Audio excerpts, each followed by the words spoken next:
Aujourd'hui, vous allez apprendre à faire une crème de viande et de pommes de terre incroyablement délicieuse. Pour commencer la recette, les amis, ajoutez 500 g de viande coupée en lanières. Placez dans une casserole à feu moyen et faites revenir la viande. Après quelques minutes, la viande commence à libérer de l'eau. Les amis, c'est le bon moment pour assaisonner la viande. Ajoutez du sel selon vos préférences. Personnellement, j'ajoute une cuillère à café. Ajoutez également une demi-cuillère à café de poivre noir. Ensuite, remuez à nouveau jusqu'à ce que la viande soit cuite et que l'eau soit évaporée. Après quelques minutes, la viande est prête. Il est temps d'ajouter les autres ingrédients, n'est-ce pas? Alors, j'ajoute 2 gousses d'ail hachées. Puis, ajoutez un demi-oignon haché. Remuez à nouveau jusqu'à ce que l'oignon soit ramolli et l'ail frit.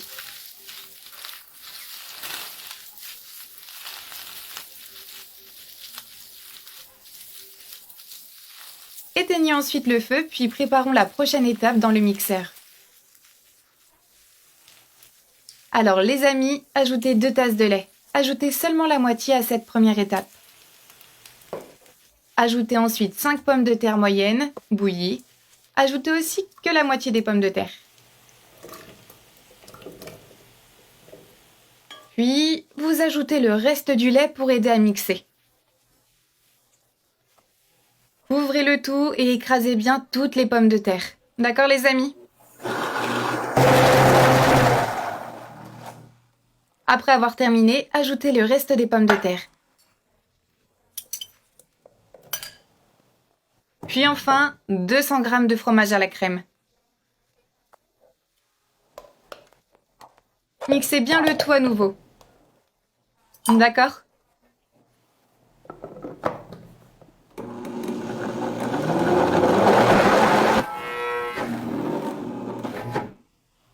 Après avoir fini et bien mixé tous les ingrédients, versez la sauce dans une casserole séparée.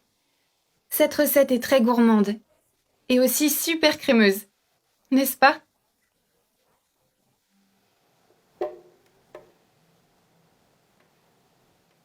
Vous allez adorer. Ajoutez également la viande qui est déjà prête. Vous voyez? Remuez bien à nouveau. Allumez le feu et attendez tranquillement que la crème épaississe.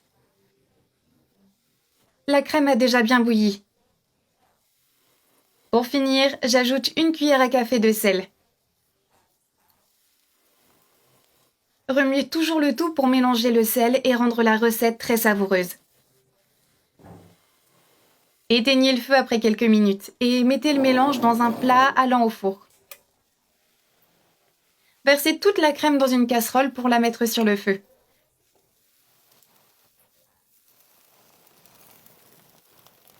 C'est un véritable spectacle, les amis. Ensuite, vous allez étaler tout à l'aide d'une spatule. Puis vous ajoutez du fromage mozzarella sur le dessus. Mettez au four pour faire dorer le fromage légèrement. D'accord, les amis? Puis ajoutez un peu de persil vert pour encore plus de saveur. C'est magnifique. On y goûte? Regardez ça. Quelle recette crémeuse!